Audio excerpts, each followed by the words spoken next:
Hi friends. So இந்த பிக்சரில் இருக்கிறது பார்த்தீங்கன்னா, அவர் முகமது அஹ்ஜாஸ்னு அவர் பேரை சொல்கிறாரு. அவர் முன்னாடி முஸ்லீமாக இருந்தவராம், இப்போ கிறிஸ்டியன் ஆகிட்டார், எப்படி ஆகினாருங்கிறத சொல்கிறாரு. இந்த மாதிரி நிறைய கிறிஸ்டியன்ஸ் வந்து முஸ்லீம் பேரை வச்சுக்கிட்டு, நான் முன்னாடி முஸ்லீமாக இருந்தேன் அப்புறம் கிறிஸ்டின் ஆகிட்டேன்னு கதை சொல்லுவாங்க. நான் நிறைய பேரை இந்த மாதிரி பார்த்துருக்குறோம், நிறைய பேரை எக்ஸ்போஸும் பண்ணியிருக்கிறோம். ஸோ இவரை எக்ஸ்போஸ் பண்ணுறதுக்கு அவரோட பர்சனல் டீட்டெயில்ஸ் எதுவும் தேவைப்படலை, ஏன்னா அவரோட வாயாலேயே அது வெளியாகுது. ஸோ நீங்கள் பாருங்கள் கொஞ்சம், அப்புறம் ஒவ்வொன்றா அது எப்படியெல்லாம் அவர் போய் சொல்கிறாருங்கிறத நான் சொல்கிறேன். முகமது ஏஜாஷ், எனக்கு திருநெல்வேலி மாவட்டம், சொந்த ஊர் தென்காசி. சின்ன வயசுல இருந்தே ரொம்ப ஆர்த்தோடாக்ஸ் முஸ்லீம். ஹனஃபி, ஷாஃபி, ஷியா, சன்னி முஸ்லீம், நாலு கேட்டகரி உண்டு. அதில் நான் ஹனஃபி 4 கேட்டகரின்னு சொல்கிறாரு. அதுவே முதல்ல தப்பு. அது மதுஹபை சொல்கிறார் அவர், ஹனஃபி ஷாஃபின்னு. அது எல்லாத்துக்கும் சம்மந்தம் இல்லாத விஷயமா இருந்தாலும் அப்படி ஒரு பிரிவு இருக்குது. அது ஹனஃபி, ஷாஃபி, மாலிக், ஹன்பலி, ஷியா, சன்னி அந்த கேட்டகரியில் வராது. ஸோ அதுவே முதல்ல தப்பாக சொல்கிறாரு.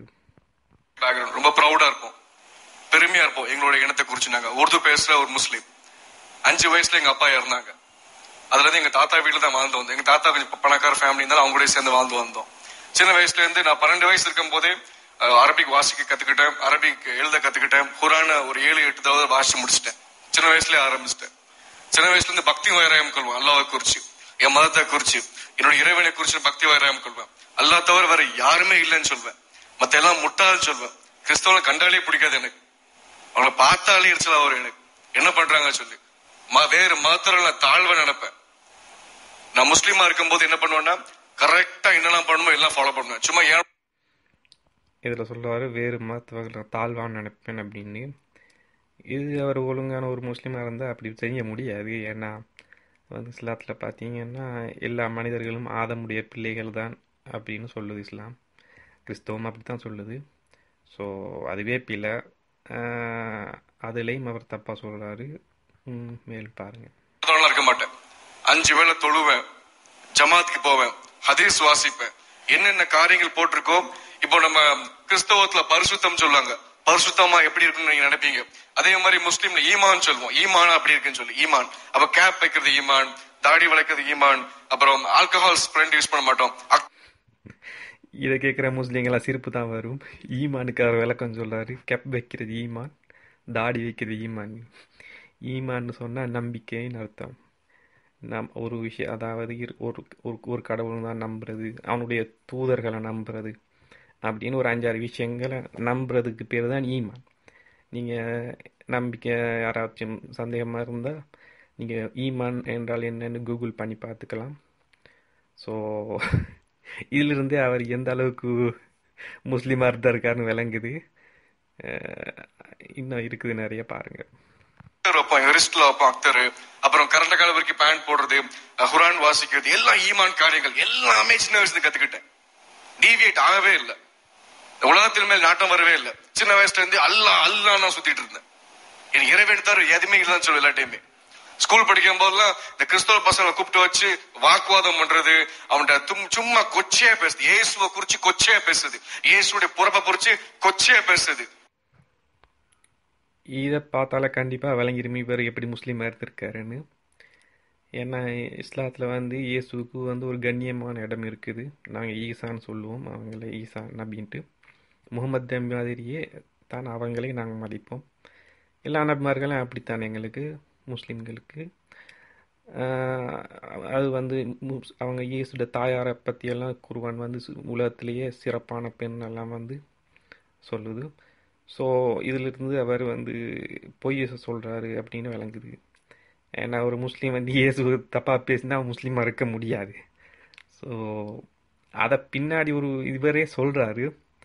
ஆனால் இப்போ அந்த இடத்துல மறந்துட்டார். இவர் நடிப்பெல்லாம் நல்லா இருக்கு, ஆனால் ஸ்கிரிப்ட் தான் சரியில்லை. யார் எழுதி கொடுத்தாங்கன்னு தெரியலை. தொடர்ந்து பாருங்க. எதுவுமே தெரியாது, என்ன பேசுவேன். பைபிள் பத்தி எதுவும் தெரியாது, இயேசுவை குறித்து தெரியாது, கொச்சையா பேசுவேன். திருத்தோத்த தேவனை பத்தி சும்மா கேள்வி கேட்கறது, அவன் சொன்னாலும் அந்த கொஸ்டின் ஆன்சர் பண்ண, அவன் என்ன சொன்னாலும் கேட்க மாட்டேன். கிறிஸ்தவ பசங்க என்ன சொன்னாலும் கேட்க மாட்டேன். சும்மா வாக்குவாதம் பண்றது, இதே வேலையா பண்ணிட்டு இருந்தேன். கலையில எந்திப்பேன் 3:30 எந்திரிச்சு நான் தொழுது முடிச்சுட்டு நான் நம்ம 5 மணிக்கு முடிப்போம். பாட்டி முடிச்சுட்டு ஒவ்வொருத்தர் வீட்டுல போய் காவு தட்டுவேன், ஏன் நீ தொழுக வரலன்னு சொல்லி. ஒருத்தர் வீட்டுக்கு நான் 1 வருஷமா தட்டிட்டு இருந்தேன், அவரும் காவு திறப்பாரு, தினமும் அவர் காவு திறப்பாரு, நானும் தினமும் அவர் சொல்லுவேன் ஏன் வரல வாரம் பாரு. இப்படியே 1 வருஷம் போச்சு. இந்த வேலை தான் பார்த்துட்டு இருந்தேன். என்னோட பாஸ்ட் சொல்றேன், நான் எப்படி இருந்தேங்கன்னு சொல்ல வரேன். இப்படி இருந்த நேரத்துலதான் என் குடும்பத்துல 2004 எங்க தாத்தா இறந்த பிறகு இந்த நிறைய கான்ஃபிளிக்ட் ஆச்சு, குடும்பத்துல பிரச்சனைகள் வந்ததுனால சரி நான் குடும்பத்தை விட்டு நாங்க எல்லாம் அம்மாலாம் தனியா வாழ்ந்துட்டு இருந்தோம், திருநெல்வேலியில வாழ்ந்துட்டு இருந்தோம். அப்ப அந்த டைம் ரொம்ப ஈமான அந்த ஜமாத்துக்கு போவேன், ஹதீஸ் பேசுவேன், முகமது குறிச்சும் குர்ஆனை குறிச்சும் ஹதீஸ் பேசுவேன் சொல்லி என்னோட பக்தி வேறையான்னு காமிச்சிட்டு இருந்தேன். அப்ப நான் என்ன ஆச்சுன்னா ரொம்ப அல்லாஹ்க்குள்ள போகணும் தேடிட்டு என் குடும்ப சூழ்நிலையை பார்க்கும்போது ரொம்ப கஷ்டப்பட ஆரம்பிச்சேன். 1 டே மீல் கஷ்டப்பட ஆரம்பிச்சேன். அதே மாதிரி சூழ்நிலையில எனக்கு ஃபேஸ் பண்ண முடியல, ரொம்ப இன்ஃபீரியர் காம்ப்ளெக்ஸ் அதிகமா இருந்துச்சு, ரொம்ப தாழ்வு மனப்பான்மை, சின்ன பையன் அப்பா இல்லாத பையன் சொல்லி ஒரு ரொம்ப தாழ்வு மனப்பான்மையா இருக்க கத்துக்கிட்டேன் அந்த டைம்ல. அப்ப நான் ரோட்ல போனா கூட ஒரு நாய் போனா நாய்க்கு சைட்ல தான் போவேன், நடந்து போவேன், ரொம்ப பயந்து போய் நம்மளுக்கு அடிச்சா கூட கேட்க ஆள் இல்லையான்னு சொல்லி அப்படிதான் போயிட்டு இருந்தேன்.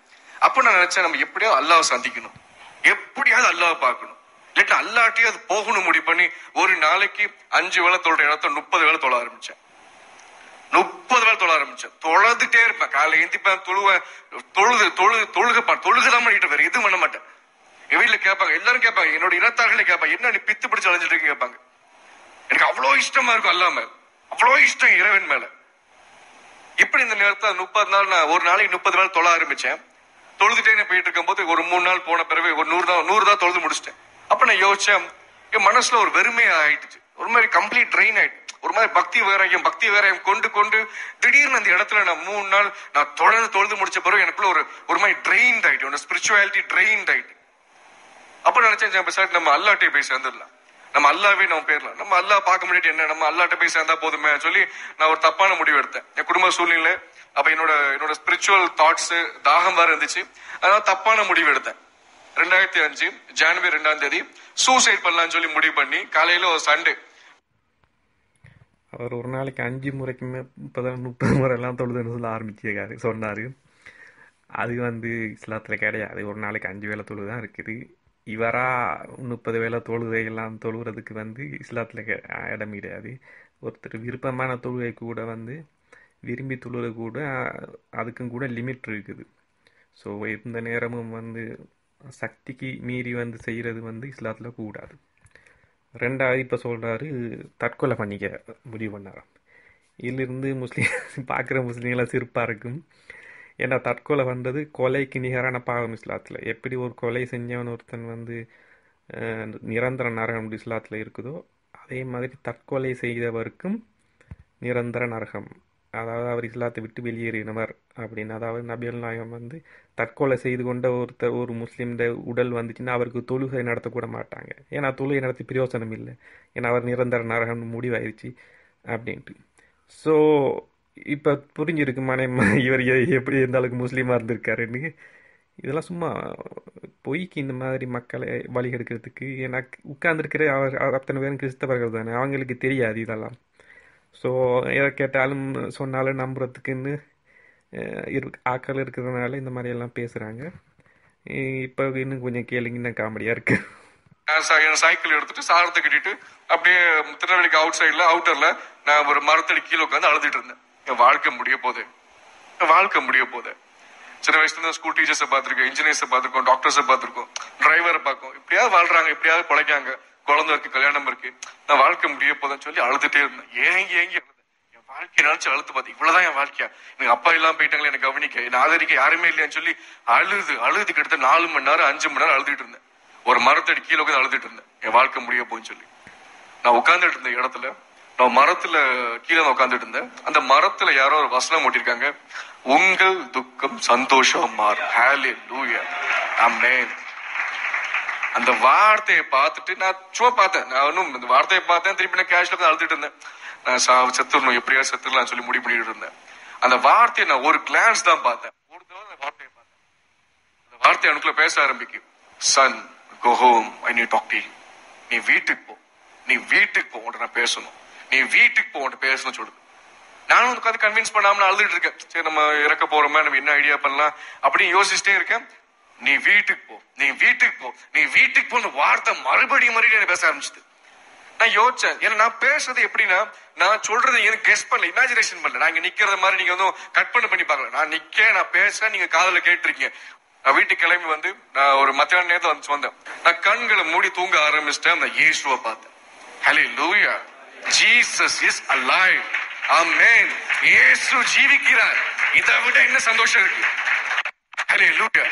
நான் கண்களை மூடி நான் கண்ணை மூட தூங்க ஆரம்பிக்க திடீர்னு ஒருத்தர் என் பக்கத்துல நிக்காரு. நான் பார்த்துட்டு இருக்கேன்.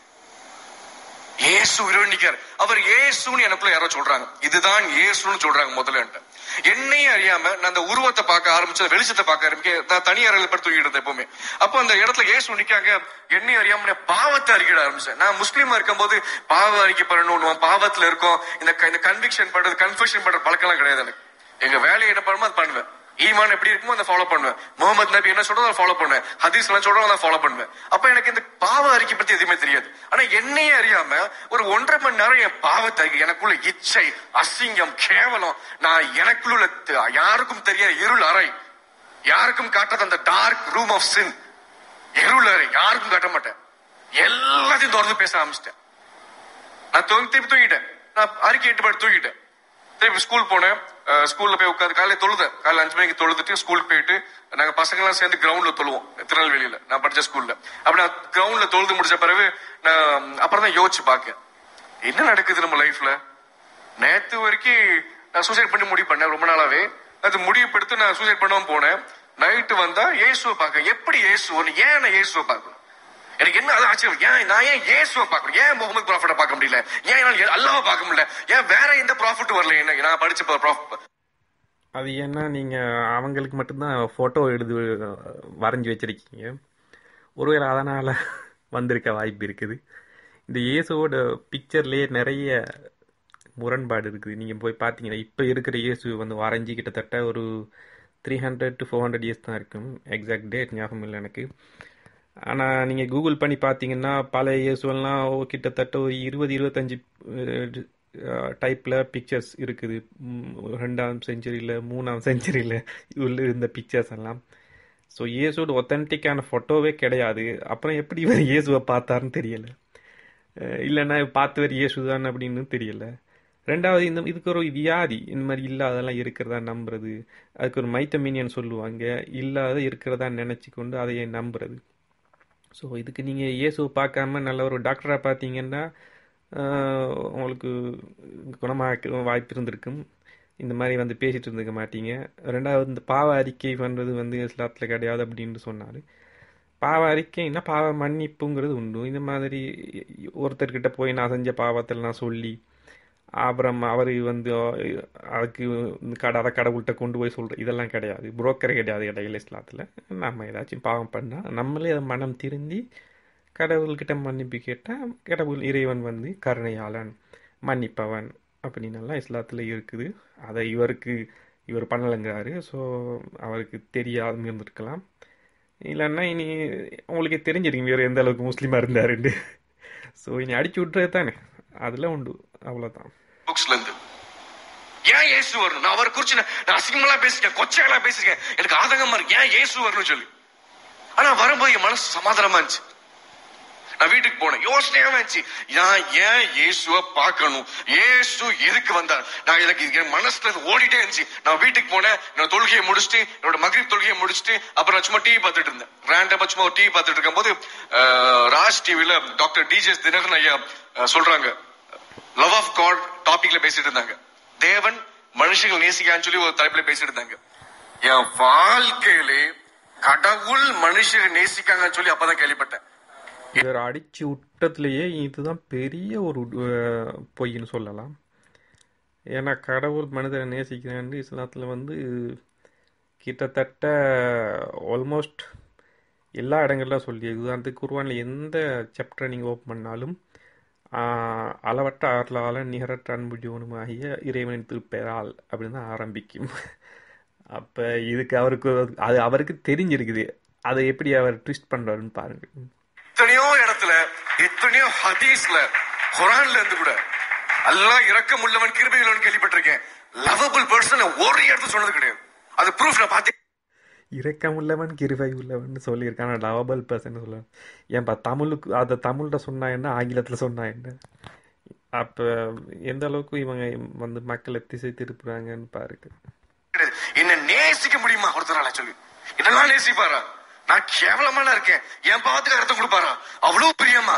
எனக்கு ஒரே யோசனை வர ஆரம்பிச்சு, என்ன நடக்குது இங்க சொல்லி. எனக்கு 7-8 முறை குர்ஆனை படிச்சேன்னா, குர்ஆன்ல பாவம் செய்து விட்ட அடியார்களே, உங்கள் இறைவன் அருளில் நம்பிக்கை இழந்து விடாதீர்கள் அப்படின்னு பாவம் செஞ்சவங்களையே காத்து கூப்பிட்டு நீங்கள் வந்து உங்களையும் நான் மன்னிக்க தயாராகிறேன், நீங்கள் மன்னிப்பு கேட்டு திருந்திருங்க அப்படின்ற வசனமெல்லாம் இவர் படிக்கலையா? இல்லைன்னா இங்கே வந்து நடிக்கிறாருங்கிறது தான் கன்ஃபார்மாக தெரியுது. மறுபடியும் நைட் தூங்க மறுபடியும் இயேசுவை பார்த்தேன். ஒவ்வொரு நாளும் இயேசு பார்க்க வந்தாங்க. என்ன எனக்கு அன்பா இருந்தாரு, என்ன பேச ஆரம்பிச்சாரு.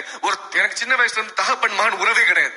உறவு எப்படி இருக்கும் தெரியாது. அப்ப என்னை அறியாம நான் ரொம்ப கன்வின்ஸ் படுத்தேன். ஐஸ்வராஜா, நீ கவலைப்படாத, உன் லைஃப மாத்துற, சாப்பிட்டிய.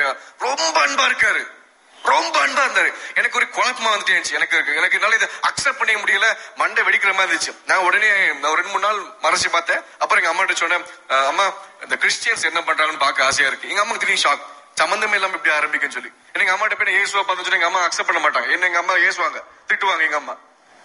அப்ப எங்க அம்மாட்ட சொன்னேன், நான் சர்ச்சுக்கு போய் ஒரு மீட்டிங் நம்பர் போச்சு. அந்த டிவில ஒரு நம்பர் போச்சு, ஒரு பப்ளிக் மீட்டிங் யாரோ நடத்துறாங்கன்னு கேள்விப்பட்டேன், பாளையங்கோட்டையில 100 மண்டபத்துல.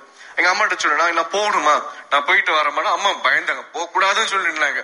அப்படின்னு சொன்னா கடைசியில எங்க அம்மா நான் ரொம்ப அடம் பிடிச்சதுனால, சரி நானும் உன் கூட வரேன், யாரும் சொல்ல தெரியாம போலாம் சொல்லி நானும் எங்க அம்மா முடிவு பண்ணி பாளையங்கோட்டை 100 மண்டபத்துல ஒரு பாஸ்டர், இதே மாதிரி ஒரு பெரிய கேதரிங், ஒரு 2000 பேர் இருக்க இடத்துல ஒரு பாஸ்டர் பேசிட்டு இருக்காரு. நானும் எங்க அம்மாவும் கடைசி இடத்துல ஒரு லாஸ்ட் ரோல போய் உட்கார்ந்துட்டு இருக்கோம். அப்பதான் உட்கார்ந்த உடனே அந்த பாஸ்டர் சொல்றாரு, தேவன் ஒரு முஸ்லிம் குடும்பத்துக்கு கொண்டு வந்திருக்காங்க. அந்த குடும்பம், அந்த பையன் தேவன் வேற தோட்டத்திலிருந்து செடியை பிச்சு எடுத்து தான் தோட்டத்தை நட்டு அது பெரிய தோட்டமாயி தோப்பாயி தேவனுக்கு வந்து காய் கொடுக்கும், கனி கொடுக்கும் சொன்னாங்க. ஹல்லேலூயா. இது பாத்தீங்கன்னா இப்ப அவர் அந்த பாஸ்டர் வந்து பயங்கர கடவுளுக்கு மேல இருப்பார் போல. ஏன்னா அவர் வந்து 2000 பேர்ல ஒரு 2 பேர் உள்ள வந்ததை கண்டுபிடிச்சி அவர் இனிமே என்ன பண்ண போறாங்கிற வரையும் சொல்லிட்டார். இவர் வந்து இயேசுகிட்ட பெரிய கடவுளாக இருப்பார். ஏன்னு கேட்டால் இயேசுட கூட்டத்தில் வந்து அவரை காட்டி கொடுக்குற ஒருத்தன் மொத்தமாக 12 பேர் தான் அவரோட சீடர். அதில் ஒருத்தன் காட்டி கொடுக்குறான், அதை கூட கண்டுபிடிக்க முடியாமல் இருந்திருக்காரு இயேசுன்னு பைபிளில் சொல்லியிருக்குது. அப்போ இயேசுவை விட இப்போ இந்த பாஸ்டர் தான் பெரிய கடவுளாகிட்டாரு. இதுதான் அது பொய்ன்னு வரும்போது அவங்களுக்கு வந்து ஏதாச்சும் வாயில் வரதை அடிச்சு விடுறதுனால அதை பற்றி நான் யோசிக்க மாட்டாங்க. அப்புறம் பாருங்க, நான் இப்பெல்லாம் கேள்விப்படுறதே கிடையாது. நான் முஸ்லீம் இஸ்லாமியால இருக்கும் போது இந்த மாதிரி குறி சொல்றது, தீர்க்கதரிசனம் சொல்றதெல்லாம் கேள்விப்படுறது கூட கிடையாது. நாங்க ஹனஃபிங்கனால ரொம்ப நாங்க ஃபாலோ பண்ணுவோம். நாங்க அந்த தர்கா கூட போக மாட்டோம், ரொம்ப போனோம். இந்த இப்பதான் ஒரே ஒரு உண்மை சொல்லியிருக்காரு, இஸ்லாத்துல வந்து இந்த குறி சொல்றது, சாத்திரம் பார்க்கறது, இந்த மாதிரி ஜோசியம் பார்க்கறது இதெல்லாம் கிடையாதுன்னு. அது உண்மை தான். தர்கா போறதும் கூட இணை வைக்கக்கூடிய காரியம். ஏன்னா கடவுளுக்கு தான் அதெல்லாம் முடியும். வந்து மறைவானது எல்லாம் அறிந்து கொள்வது மனிதர்களுக்கு முடியாது. அதை தெளிவாக இஸ்லாம் சொல்லுது, அதான் இவர் சொல்கிறாரு. பட் அதுதான் அவருக்கு தப்பாக தெரியுது இப்போ. சரி, ஓகே, இன்னும் கண்டினியூஸாக பாருங்க, நிறைய காமெடிஸ் இருக்குது. குர்ஆன் என்ன சொல்லுது அதை மட்டும் ஃபாலோ பண்ணுவோம். அப்ப எனக்கு ரொம்ப ஆச்சரியமா இருந்துச்சு, இப்படி நடக்குமா சொல்லி. ஆனா என் மனசு ஒரு விஷயம் தெரிஞ்சுட்டு, நான் பார்த்த இயேசுவை குறிச்சு பேசுறாங்க, இயேசு உண்மையில இருக்காங்க, அவரை எப்படியாவது கண்டுபிடிக்க நினைச்சேன். குர்ஆனாலும் சரிதான், பைபிள்னாலும் சரிதான், ஆனா எப்படியாவது இயேசு உயிரோடு இருக்காங்க சொல்லி அதை முடிவு பண்ணேன். நான் சூசைட் பண்ணும்போது என்னை காப்பாத்தின இயேசு தான். ஹல்லேலூயா. உங்க தேவன் நல்லவர், சந்தோஷமா இருங்க. உங்க தேவன் நல்லவர். என்ன அன்பு, என்ன அறிவு, என்ன அழகு. உயிருள்ள தேவன் உங்க தேவன். கிறிஸ்தவ தேவன் உண்மையுள்ள தேவன். என் வாழ்க்கை நான் 2 வாரத்திலேயே நான் அன்னைக்கு அக்செப்ட் பண்ணேன். நான் இயேசுவிற்கு அக்செப்ட் பண்ணேன். தேவன் என்ன பைபிள் ரீட் பண்ண சொன்னாங்க, எனக்கு வேதம் காமிச்சாங்க. நான் வாசிச்ச அந்த வசனம் யோவான்ல 16:20 வரும், உங்க துக்கம் சந்தோஷமா இருக்கும்னு சொல்லி. அவ தேவன் என்ன பைபிள் வாசிக்க சொன்னாங்க. நான் பைபிள் ஒபீடியன்ட்டா வாங்கிட்டேன். நான் சபைக்கு போக ஆரம்பிச்சேன். எங்க அம்மா 2 வாரத்துல இயேசுக்குள்ள ரசிக்கப்பட்டாங்க. எங்க அம்மாக்கு என்ன ஆச்சுன்னா, எனக்குள்ள அந்த கர்வம், அந்த பொறாமை, அந்த கல் நெஞ்சு மாதிரி இருக்கும். எனக்கு என்ன சொன்னாலும் தெரிய மாட்டேன். அம்மாட்ட கோவப்படுவேன். பொண்ணுங்கனாலே வெறுப்பா இருக்கும், எனக்கு பிடிக்கவே பிடிக்காது, மதிக்கவே மாட்டேன். ரொம்ப ரொம்ப கேவலமா இருப்பேன் என் இதுல நான் இருக்கும்போது. என்னை பத்தி சொல்லிட்டு இருக்கேன். அப்ப எங்க அம்மாக்கு ரொம்ப ஆச்சரியமா இருந்துச்சு, எப்படி என் மகா மாறுறான்னு சொல்லி. எங்க அம்மா இயேசு அக்செப்ட் பண்ண 2 வாரத்துல. எங்க பாட்டி ரசிக்கப்பட்ட 4 வருஷத்துக்கு ரசிக்கப்பட்டாங்க. 89 வயசுல மூணு ஞானஸ்தானம் எடுத்தாங்க எங்க பாட்டி. எங்க அம்மாவுக்கு ஒரு கதை சொல்லாமல் விட்டீங்களே, அதை சொல்லியிருந்தீங்கன்னா இன்ட்ரெஸ்டிங்காக இருந்திருக்கு. அப்புறம் பாட்டிக்கும் ஒரு கதை சொல்லியிருக்குதுக்கலாம். ஒருவேளை படம் பெருசாயிருன்னு அவர் விட்டுட்டார் போல் இருக்குது. இது பார்த்தீங்கன்னா அப்படி கிட்டத்தட்ட 83 மினிட்ஸ் பேசுகிறாரு. பார்த்தீங்கன்னா இது அப்புறம் அப்படி ஒரே கதையாக போயிட்டுருக்குது. நான் அங்கே போனேன், இங்கே வந்தேன், இயேசு வந்தார், போனாருன்ட்டு. உங்களுக்கு தேவைன்னா இல்லை ஃபுல் வீடியோ லிங்க் டிஸ்கிரிப்ஷனில் நான் போட்டிருக்கேன், நீங்கள் பார்த்துக்கலாம். ஸோ இதை வந்து சொல்கிறது வந்து கிறிஸ்தவர்களை இது நோகடிக்கிறதுக்கோ இல்லை கிறிஸ்துவ மதத்தை இது பண்ணுறதுக்கோ கிடையாது. இந்த மாதிரி இவங்க வந்து பொய் மூலமாக அவங்க மார்க்கத்தை வளர்க்க வேண்டிய அவசியம் இல்லை. நீங்கள் ஒரு மார்க்கத்தை சொல்கிறதுன்னா ஓகே, இது பைபிளை சொல்லுங்கள், இதுதான் எங்களோட கொள்கைன்னு சொல்லுங்கள், மக்கள் ஆலைங்க, பிரச்சனை கிடையாது. அதை விட்டுட்டு இந்த மாதிரி நான் முஸ்லீமில் இருந்தேன் அப்புறம் கிறிஸ்தவனாக மாறினேன் அப்படிங்கிறது என்ன, அவங்க ஒரு இமேஜ் கிரியேட் பண்ணுறாங்களாம், இஸ்லாத்துலேருந்து எல்லாரும் விட்டுட்டு கிறிஸ்தவங்களுக்கு வர்றாங்க அப்படின்னு. அப்போ இந்த மாதிரி பொய்யா உண்மையிலே நடந்திருந்தா ஓகே, அது வந்து ஒரு பெரிய விஷயம் கிடையாது. அப்படி இந்த நடந்திருந்தால் அவர் வந்து பேசினா கூட பிரச்சனை இல்லை. ஸோ இந்த மாதிரி அவர் எந்த அளவு போய் சொல்கிறாருங்கிறது நான் ஆதாரத்தோடு நிரூபிச்சிருக்கிறேன். ஸோ இன்னும் நிறைய இவர்கிட்ட பேச்சு ஃபுல்லாக பார்க்க ஒரு முஸ்லீம் எடுத்து பார்த்தாருன்னா சிரிப்பாக வரும். அவ்வளோ கதையாக இஸ்லாத்தை பற்றி சொல்கிறாரு. ஒரு சாதாரண நேற்று வந்த முஸ்லீமுக்கு கூட தெரியும் இதெல்லாம் இவர் வந்து போய் சொல்லலாருண்டு.